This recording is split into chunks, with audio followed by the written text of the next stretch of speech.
아무도 알지 못하는 가장 작은 비밀이 모든 생명체의 가장 깊숙한 곳에 숨어 있다.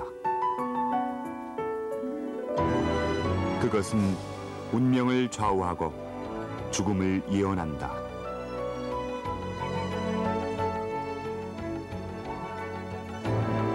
이 작은 비밀은 혹시 우리가 미처 알지 못하는 신의 무한한 비밀을 간직한 신의 화신은 아닐까? 21세기의 인류는 어떻게 변할까? 그 해답은 유전자를 인공적으로 수정하는 과학기술인 유전자 조작에 있다. 미국의 분자생물학자 루이 실버 교수는 장차 인간은 주문에 따라 인공적으로 유전자 수정을 가한 맞춤아기를 갖게 될 것으로 예언한다.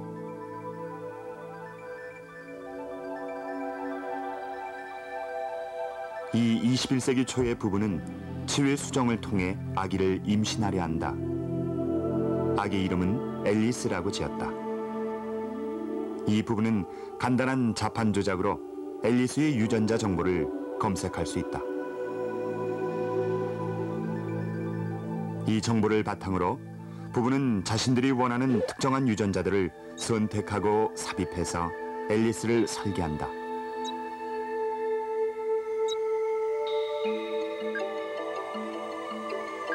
태아의 유전자 데이터가 컴퓨터에 떠오르고 유전자의 이상 유무를 알려주는 파일이 열린다.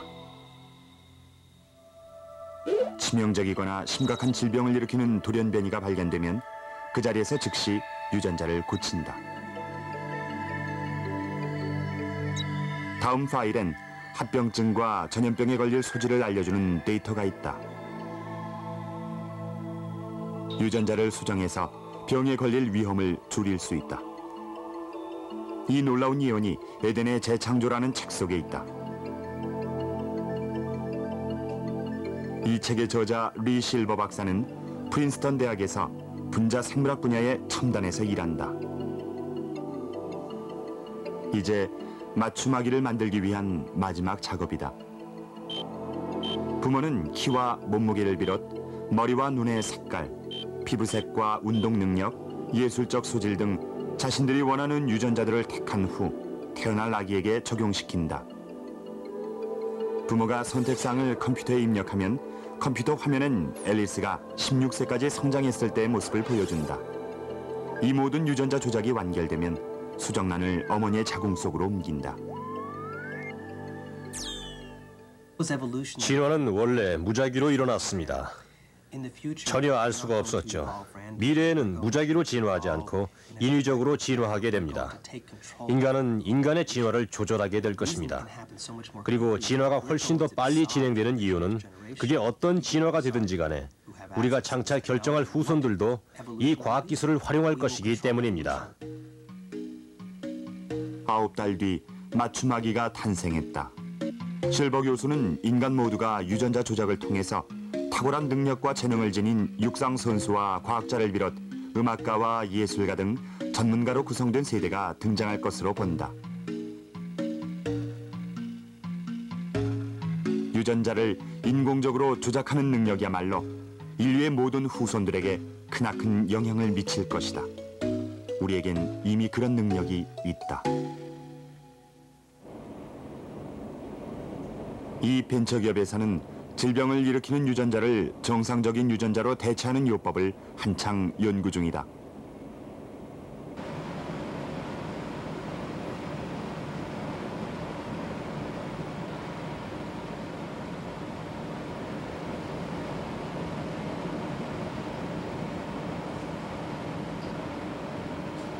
특수한 장비로 DNA의 화학적 구성 요소인 A, T, G, C를 돌연변이가 생긴 부분에 맞게끔 정확하게 배열해서 연결하는 것이다.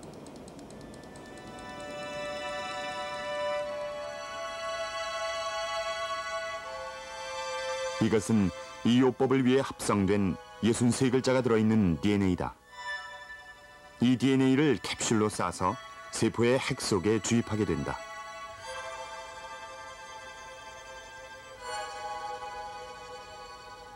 예순 세 글자의 DNA는 일단 핵 속으로 들어가면 돌연변이가 생긴 유전자 부분으로 가서 달라붙는다. 세포 속의 복구 단백질들의 작용으로 유전자 돌연변이 부분이 정상으로 복구된다.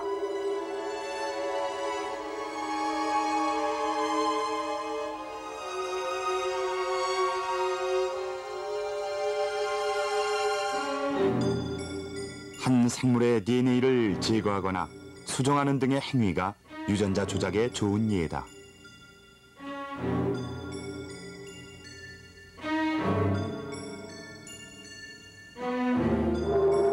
A, T, G, C 이렇게 네 글자의 조합으로 이루어지는 DNA의 언어는 지구상의 모든 생명체에서 볼 수 있다. 유전자 조작으로 어떤 생물체들 간의 조합도 이루어낼 수 있다. 그 한 예로 유전자 조작으로 오랫동안 신선도를 유지하도록 한 토마토가 있다. 먼저 분해를 억제하는 유전자를 제거한다.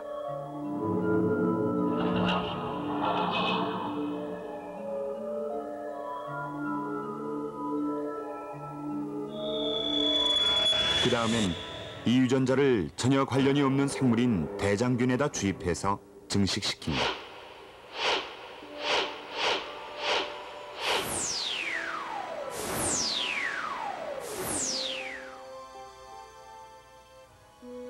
그 후 증식된 유전자들을 다시 토마토 세포 속에 주입한다. 이렇게 만든 토마토는 오랫동안 신선도가 유지된다. 이런 기술을 통해서 생물 종 간의 벽을 넘어 전혀 새로운 생물을 만드는 일이 가능해졌다.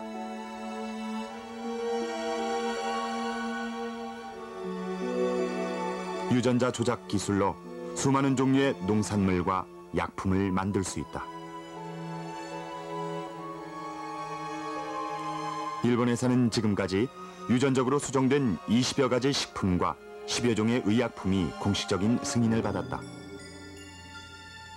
미래에 어떤 유전자 조작 기술이 등장할지는 아무도 예측하지 못한다.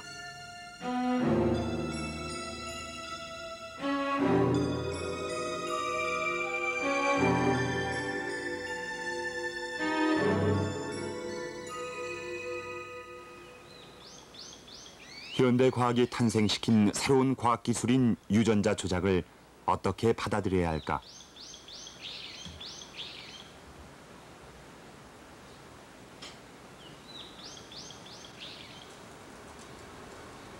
게이코 야나기사와 씨는 작가다.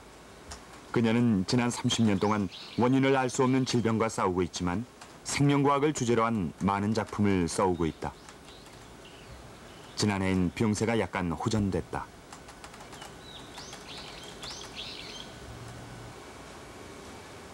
식물학자인 아버지의 영향을 받은 게이코 씨는 대학에서 생물학을 전공했다.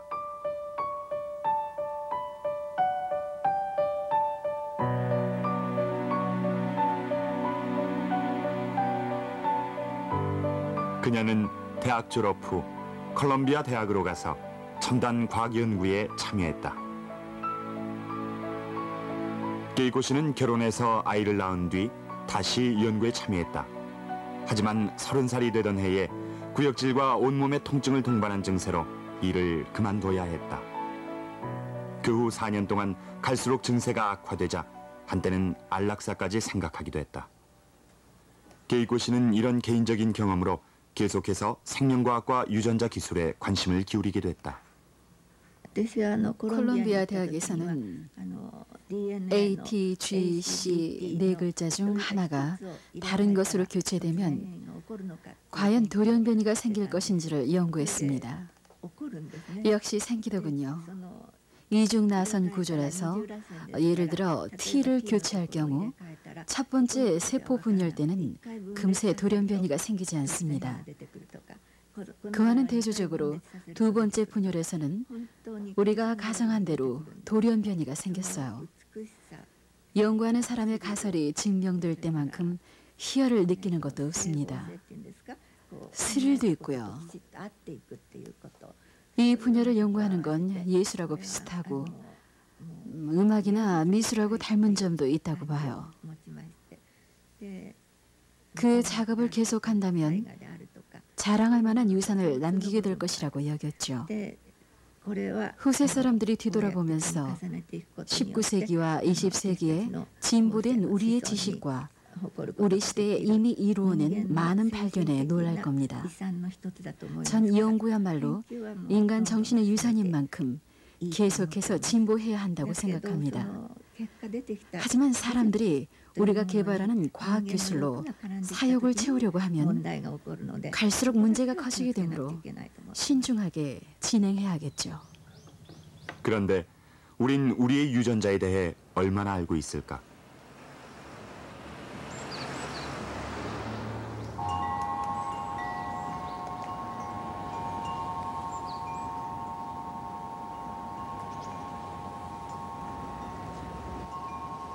켈리 디리메지우 씨와 조 디리메지우 씨는 신혼부부다. 이제 막 신혼집도 구입했고 이날은 켈리 씨의 28번째 생일이라 그야말로 경사가 겹친 셈이다. 하지만 켈리 씨에겐 어두운 그림자가 있다.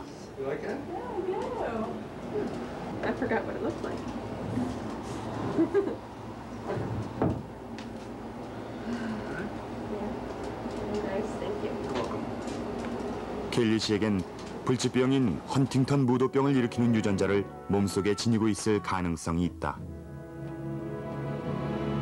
이 병을 앓던 그녀의 아버지는 53세에 사망했다. 4살 위인 언니는 이 유전자를 물려받은 사실을 알았다.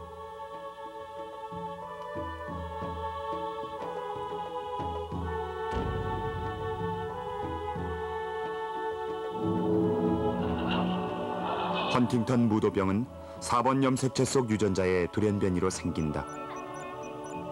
여기엔 CAG의 세 글자 배열이 연거푸 반복된다. 이 배열은 최대 29번까지 반복되는 게 보통이다. 헌팅턴 무도병 환자의 배열은 35번 이상 반복된다. 이처럼 과도한 CAG 배열로 생산된 단백질은 쉽게 굳어서 이것이 신경세포를 파괴하는 원인으로 보여진다. 헌팅턴 무도병엔 아직 치료법이 없다. 30세경에 증세가 나타나는데 처음엔 사지가 떨리며 갈수록 사지를 마음대로 못 쓰게 된다. 결국 환자는 정신적으로 황폐해지기까지 한다. 그리고 헌팅턴 무도병이 발병한 지 10년을 전후로 생을 마감하게 된다. 해마다 여름이면 켈리 씨 가족이 모두 모여 캠핑을 떠난다. 켈리 씨는 언니한테 증세가 보이기 시작해서 무척 걱정이다. 남편과 자녀 계획을 상의한 후 유전자 검사를 받아보기로 했다. 헌팅턴 무도병 유전자를 가질 확률은 50%다. 돌아가실 때까지 아버지의 병수발을 들었던 켈리 씨 부부는 이 병과 그 증상에 대해 익숙하다. 켈리 씨가 검사를 받는 병원에서는 검사 결과가 나오기 전까지 환자에게 6주간의 상담 프로그램을 마련해서 마음의 준비를 하게 한다.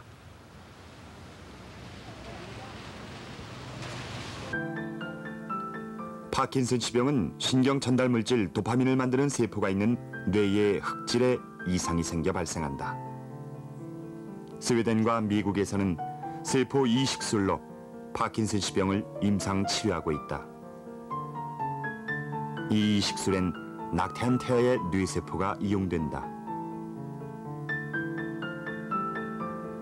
태아에게서 추출한 뇌세포를 곧바로 환자의 뇌 속에 주입한다.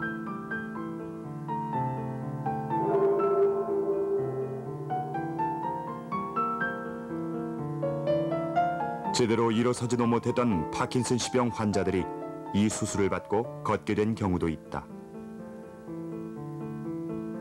하지만 이 치료법은 낙태한 태를 이용하는 것에 대한 윤리적인 문제를 불러일으킨다.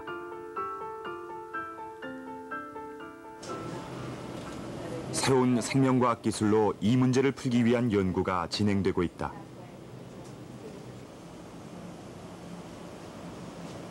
하버드 의과대학의 에반 스나이더 박사는 이식 수술용 세포를 얻기 위해 낙태한 태를 쓰지 않아도 되는 방법을 개발했다.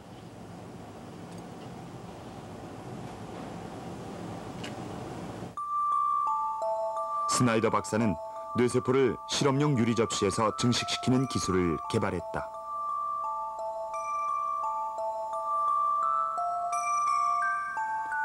이것은 인간의 뇌세포로 성장하는 신경기관세포다. 이 세포들은 불과 일주일 만에 100만 배로 늘어난다. 간세포는 단순히 세포만을 대체할 뿐만 아니라 치료용 유전자인 외부의 유전자를 가져오므로 트로이의 목마와 비슷합니다. 트로이 목마가 트로이 성으로 무사히 들어가는 것에 그치지 않고 병사들도 데리고 들어간 걸 잘 아실 겁니다. 그래서 이 세포는 뇌 속으로 들어가면서 치료용 유전자도 데리고 들어가는데 이 유전자들은 뇌의 일부가 되므로 외부의 유전자를 전하게 되는 것이죠. 이것은 푸른색으로 물들인 인간의 신경기관세포다. 인간의 신경기관세포를 쥐의 태아에 이식하는 실험이 진행된다.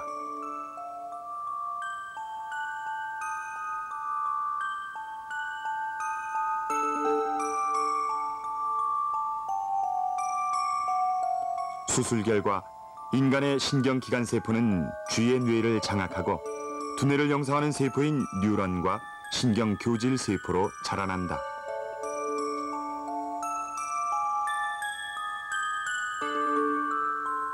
스나이더 박사는 모든 게 순조롭게 진행될 경우 2년 내에 파킨슨씨병 치료용 유전자 요법이 개발될 것으로 본다. 98년 11월 미국의 연구원들은 인간의 배아기관세포 배양에 성공했다. 배아기관세포는 21세기 의학에서 많은 문제를 해결할 아주 중요한 열쇠로 여겨진다.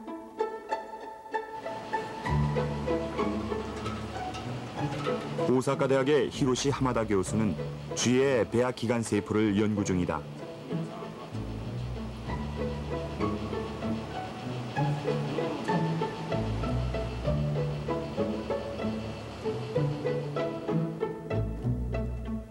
배아기관세포에는 수정란에서처럼 신체의 어느 세포로든 자라날 수 있는 분화 전능이 있다.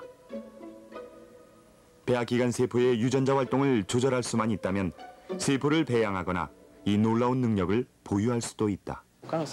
무엇보다도 배아기관세포가 다른 유형의 세포들과 구별되는 것은 어떤 세포로든 자라날 수 있는 잠재력인 분화 전능 때문입니다. 우린 배아기관세포의 변화를 조절할 수 있기를 바라는데 가까운 장래에 이 바람은 실현되리라고 봅니다.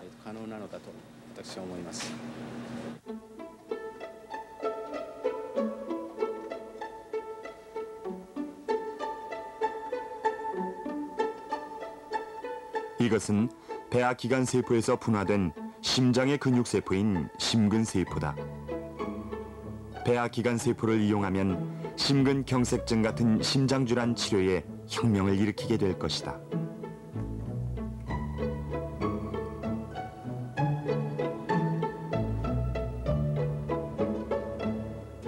배아기관세포에 레티노산을 투여하면 뉴런이나 신경교제세포 같은 뇌세포로 자라난다.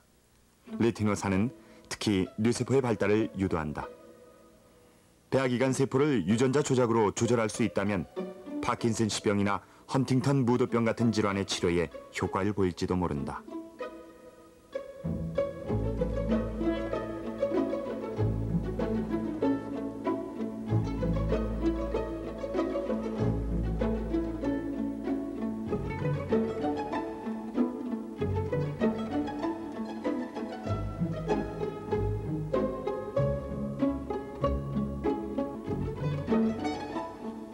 신체의 일부를 고장난 기계 부품 갈듯 손쉽게 교체할 수 있을까? 그렇게 되면 생명을 대하는 눈도 달라질 것이다.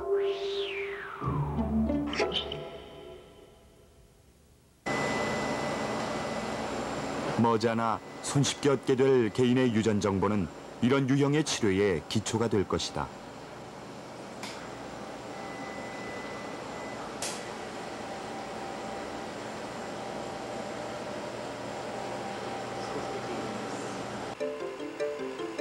이것은 이미 상상도 못할 영향력을 미치고 있다.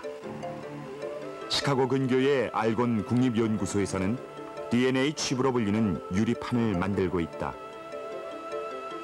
각각의 칩에는 100분의 1mm 이하의 아주 작은 점들이 빽빽하게 찍혀 있다. 그리고 이 각각의 DNA 칩에는 최대 13,000여 글자가 포함된 DNA 배열들을 삽입할 수 있다. 이 배열로 원하는 DNA를 찾아낼 때는 글자들의 순서로 판정한다. 혈액 샘플을 이 유리판에 놓으면 질병에 대한 유전자 정보를 단 몇 초 만에 얻을 수 있다.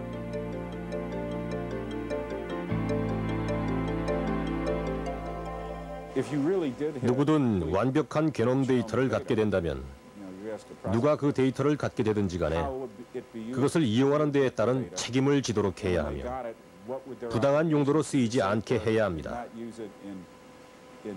예를 들어 보험사 직원이 다른 질병들은 보장해 줄 수 있지만 당신은 이런저런 병에 걸리기 쉬우니까 이런 병들은 제외합니다라고 말할 수도 있으니까요.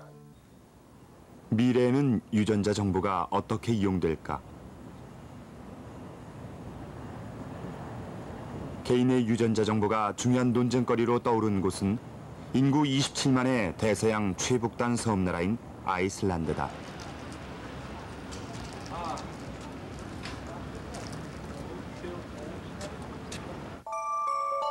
논쟁의 발단은 1998년 12월에 개인 유전자 정보의 국가 데이터화를 위한 입법안이 제정되면서부터였다. 정부는 보건부 데이터베이스 법령에 따라 국민의 건강을 관리할 목적으로 사기업으로 하여금 시민들의 개인별 유전자 데이터를 수집하도록 지정할 수 있다.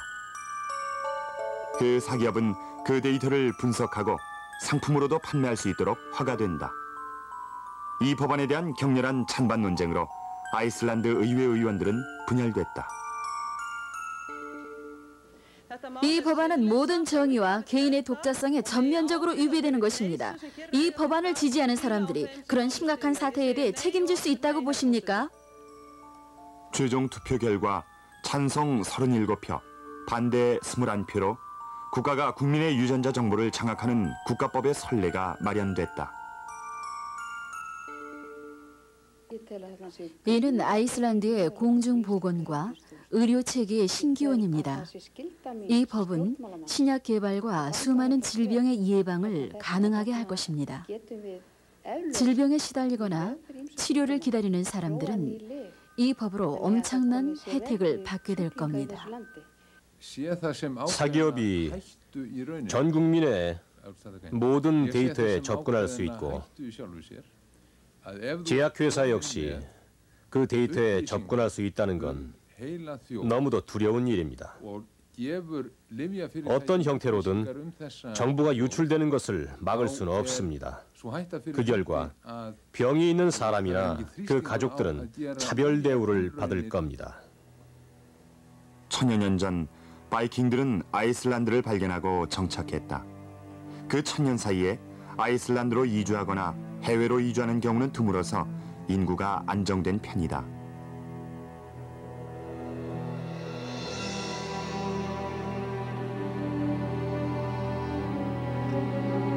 그래서 족보가 천년 동안 이어져 왔기 때문에 오늘까지 남은 것도 이상할 게 없다. 이들의 조상을 모두 포함해서 100만 명가량이 기록돼 있다. 이 족보들은 특정한 질병의 원인 유전자를 밝혀내는 귀중한 단서가 된다. 예를 들어 어느 특별한 환자가 있는 족보를 이용해서 사람들의 DNA 배열을 판정할 수 있다.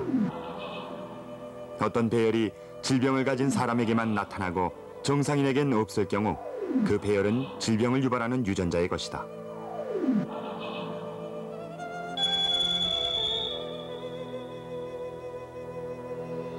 아이슬란드 정부는 국민들이 자신이 어떤 질병에 걸릴 잠재력이 있는지를 알게 되고 신약이 개발됨으로써 복지비와 의료비 부담도 상당히 줄어들게 될 것이란 점을 지적하면서 새 법령의 유효성을 주장하고 있다.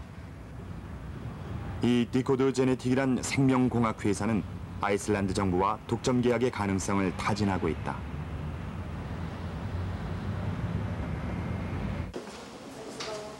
이 기업은 의사와 환자들의 협조를 얻어서 35종류의 질병 유발 유전자를 가려내려는 중이다. 이 환자는 이 기업의 연구 과제의 하나인 관절 류마티스를 앓고 있다.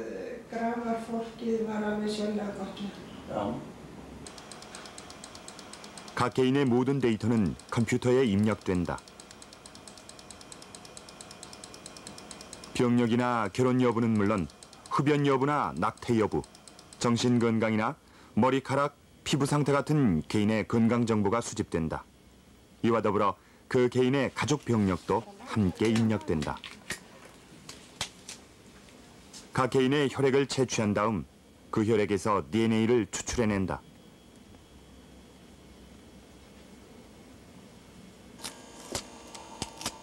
정부는 이 종합적인 데이터를 바탕으로 질병을 일으키는 유전자를 체계적으로 가려낼 수 있다.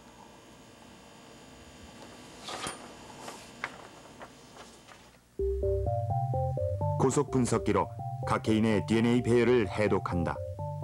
이렇게 해서 디코드 제네틱사는 관절 류마티스를 일으키는 유전자 하나를 찾아내는 데 성공했다. 스위스의 제약회사 호프만 라로쉬사는 그런 유전자 정보가 신약 개발에 지극히 중요하기 때문에 이 회사에 약 250억 원을 투자했다.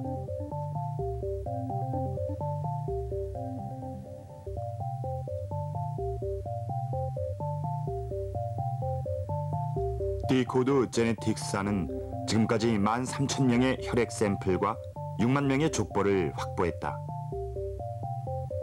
이젠 개인의 유전자 정보가 돈벌이가 되는 세상이 됐다.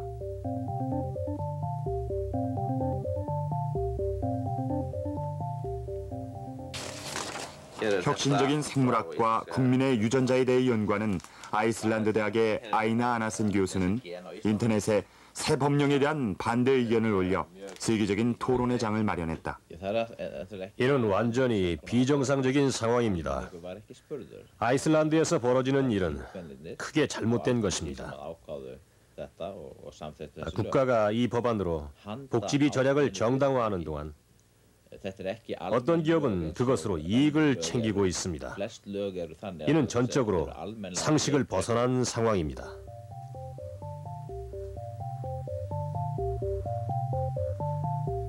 아이슬란드의 체계적인 국민 유전자 정보 관리와 기업의 이윤 추구 사이에는 그 해결이 쉽지 않은 문제들이 제기되고 있다. 유전자 정보의 주인은 누구고 그 소유권과 권리를 어떻게 처리해야 할까?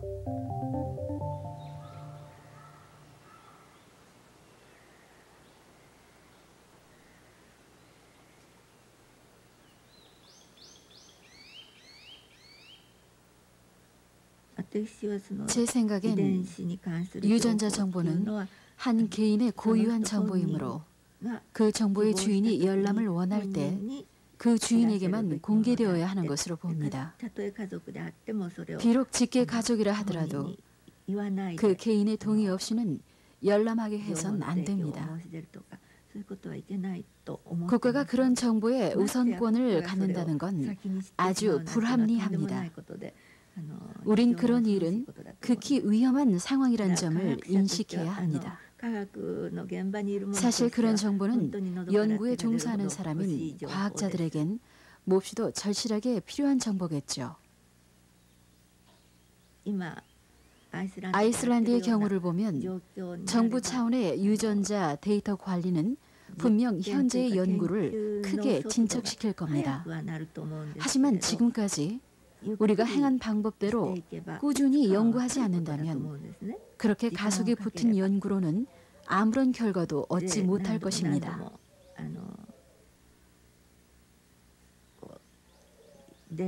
사람들이 질병의 치료법을 빨리 알아내길 원하므로 속도를 높이는 게 좋은 것처럼 보이지만 빠른 것이 언제나 좋은 것이라는 생각은 들지 않습니다.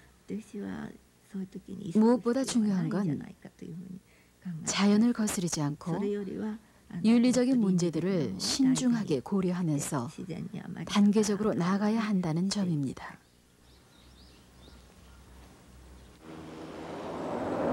이제 유전자 정보는 장차 태어날 세대를 위해서도 이용되고 있다.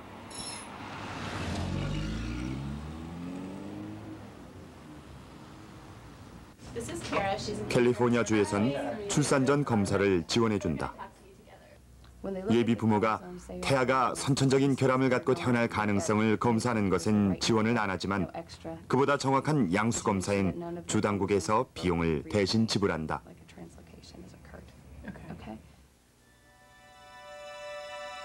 대다수 임산부들은 태아에게 다운 증후군 같은 이상이 있음을 알고 난 후엔 출산을 포기한다. 낙태나 장애를 가진 사람들의 권리에 대한 윤리적인 문제가 제기되기도 하지만 점점 더 많은 사람들이 출산 전 검사를 받는다. 출산 전에 태아의 선천적인 결함을 검사하는 것은 그 좋고 나쁨을 떠나서 현실적으로는 솔직히 말해서 전부 경제적인 이유에서입니다. 확실한 선천적인 결함을 갖고 태어나는 아이의 숫자는 과거에 비해서 훨씬 줄어들었습니다. 다운 증후군 같은 병이 있는 아이를 평생 동안 돌보는 데 드는 비용은 대략 5억 5천만 원입니다. 유전자 기술을 어떻게 이용해야 할까? 이것은 우리 모두 심각하게 고려해봐야 할 문제다. 하지만 그 해답의 단서는 DNA 그 자체에 있다.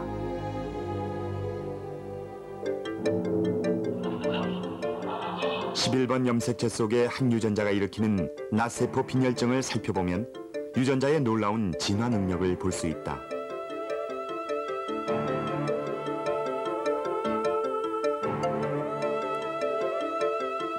낫세포 빈혈증은 둥글고 부드러운 정상적인 적혈구가 낫 모양으로 딱딱하게 변해서 산소 운반을 원활히 할 수 없게 되는 질병이다. 이 결과로 호흡기에 문제가 생겨 간장과 신장에 부담을 주고 면역 결핍을 일으킨다. 때론 이 병으로 목숨을 잃기도 한다.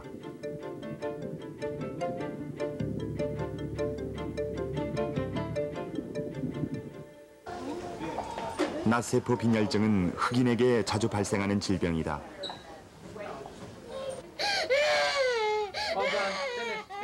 몇 차례나 입원한 적이 있는 2살 박이 찰리는 2달에 한 번씩 이 증세로 시달린다. 1970년대에 미국에선 이 질병 때문에 고용이나 교육의 기회에 차별이 있었다. 이 유전자 돌연변이의 원인은 무엇일까?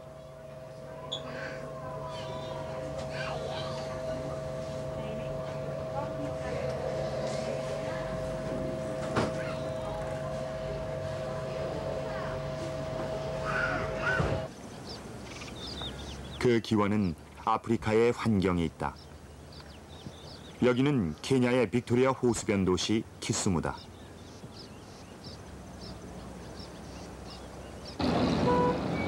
키수무의 인구는 4만 명이다. 여기서는 말라리아가 오랫동안 공중보건의 걸림돌이 되어왔다. 늪지대엔 수많은 모기들이 자라나고 인구는 밀집돼 있다. 이는 말라리아 전염엔 이상적인 조건이다.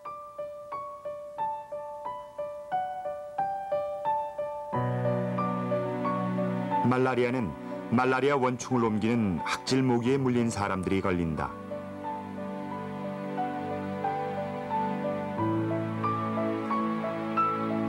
일단 몸속에 들어온 말라리아 원충은 혈액세포나 간세포, 그리고 비장세포 같은 세포들을 파괴한다.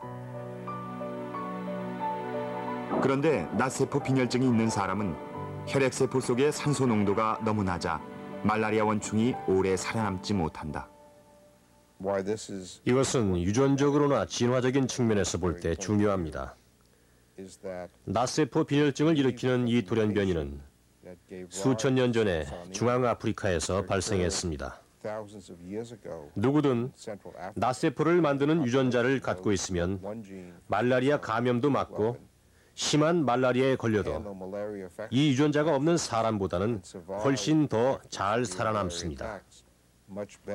그래서 이런 요소 때문에 열대의 아프리카와 중동 지역 전역에서 낫세포의 유전자가 득세한 것으로 보입니다. 낫세포 빈혈증은 양친에게서 이 유전자를 물려받을 때만 생긴다. 자녀가 4명인 경우 자녀 2명은 병이 발생하진 않지만 말라리아에 저항력을 갖게 된다. 얼마 전 미국에선 낫세포 빈혈증의 유전자 때문에 차별 대우를 받은 사람이 있었다.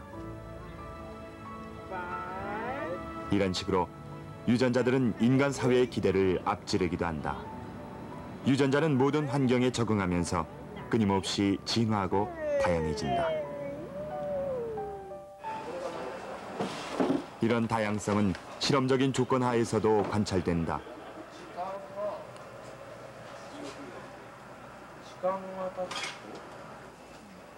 오사카 대학 공학부의 데지야 요모 교수는 적자 생존의 진화론적 관점에 의문을 품고 실험에 착수했다. 요모 교수는 2종류의 대장균을 한 플라스크 안에 넣고 알맞은 환경을 제공했다. 한 종류의 대장균은 양분 흡수 능력이 좋은 것이었고 다른 종류는 떨어지는 것이었다. 그래서 모두들 능력이 좋은 대장균이 생존할 줄 알았다.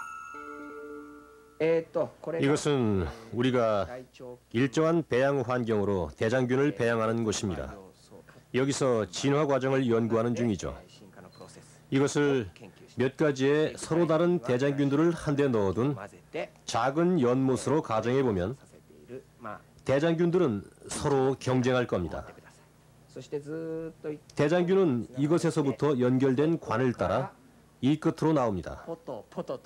그러면 이곳으로 나온 대장균의 숫자를 세면서 이 안에서 무슨 일이 일어났는지를 파악합니다.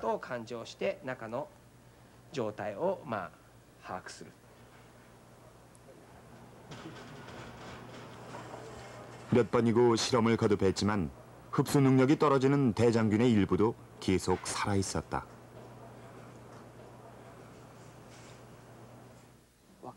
이 실험을 통해서 우린 제 아무리 대장균들이 서로 격렬하게 생존을 위해 경쟁하도록 환경을 조성해도 유전적인 다양성은 잃지 않는다는 점을 알았습니다. 두세 가지의 서로 다른 대장균들이 공존한다는 걸 발견했죠. 일종의 경쟁 관계를 지닌 공존이었습니다. 유전자에겐 강한 것과 약한 것들을 공존하게 하는 전략이 있다. 다름 아닌 다양성이다. 게이코 야나기사와 씨는 인간 유전자 풀에 다양성이 존재한다는 것을 보이기 위해 질병과 장애가 우리를 괴롭힌다고 믿는다.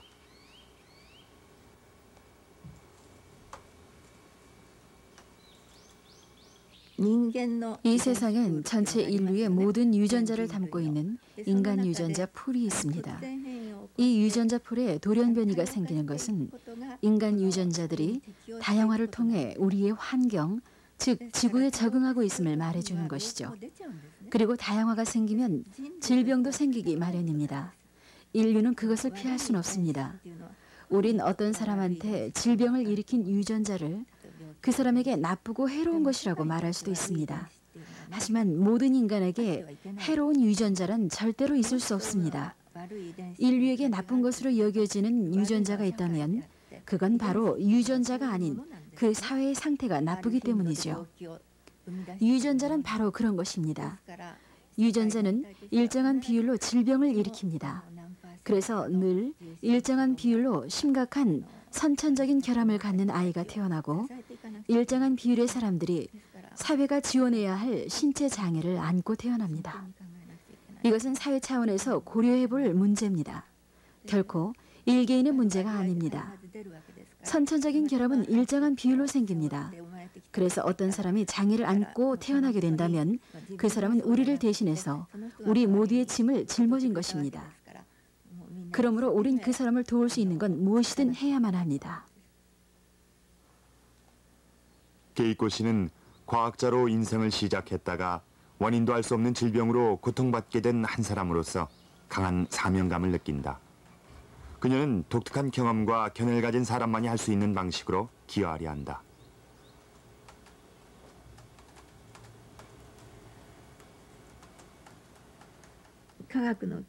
과학적인 연구의 진전을 막으려고 해서는 안 되지만 우리의 목표를 충분하게 달성하지 못한다 해도 우리의 아이들과 미래의 세대들은 우리 시대를 되돌아보면서 우리가 진정 최선을 다했음을 알게 될 겁니다.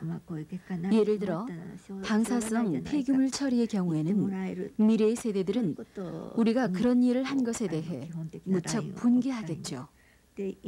같은 맥락에서 본다면 유전공학 연구에도 분명한 기준이 마련돼야 한다고 생각합니다. 이미 많은 문제들이 노출됐습니다. 우린 좀 더 의식을 갖고 좀 더 신중한 결정을 내려야 합니다. 이것이 비단 미래의 문제만은 아니란 점을 명심하고 무엇이든 최선을 추구해야 됩니다.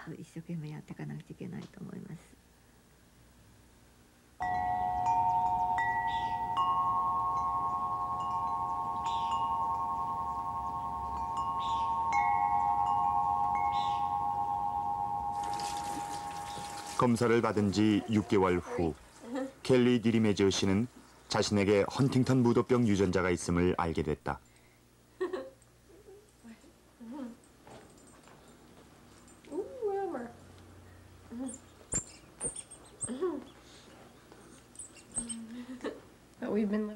우린 늘 이 병과 더불어 살아왔어요. 그래서 별로 특별할 것도 없고 모든 게 분명해졌죠. 이제부터는 하루하루를 살아가면서 무슨 일이 닥치기 전까진 뭐든 해보는 데까지 해볼 생각입니다. 솔직히 그 증세가 언제 시작될지는 모르죠. 사람마다 다 다르니까요. 행복한 생활을 설계하고 살아가면서 치료법을 알아본다거나 증세가 말년에나 시작되기를 바랄 뿐이죠. 마술 같은 약이 나오길 바라야죠. 그래.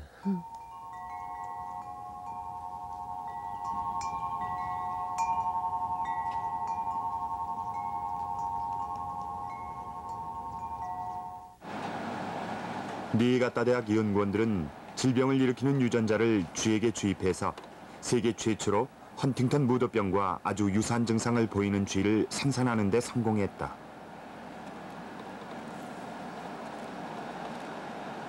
인간은 이런 진전을 통해 신경세포를 파괴하는 유전자의 원리를 파악하게 될지도 모른다.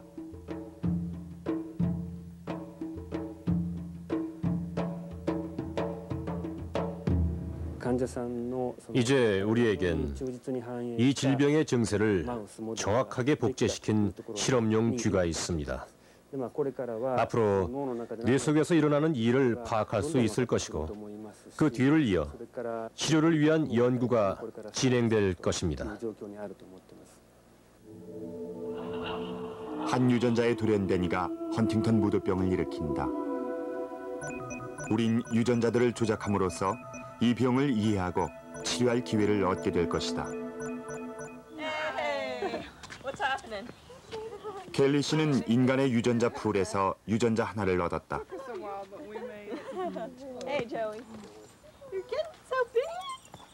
하지만 그녀는 유전자들을 이용해서 스스로의 운명을 바꿀지도 모른다.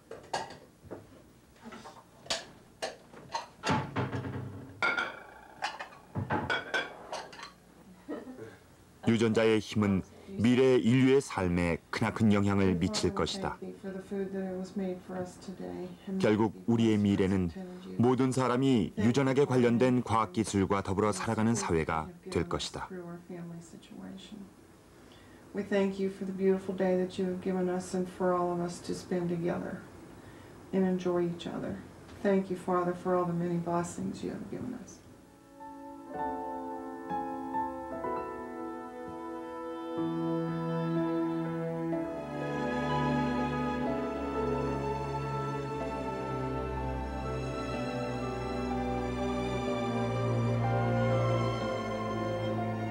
세상엔 말이 아닌 기호로밖에 풀 수 없는 가장 작은 비밀이 있다.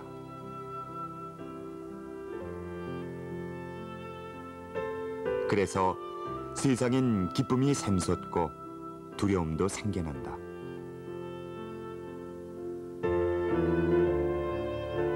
그것은 바로 너와 나, 우리 인류의 가장 작은 비밀이다.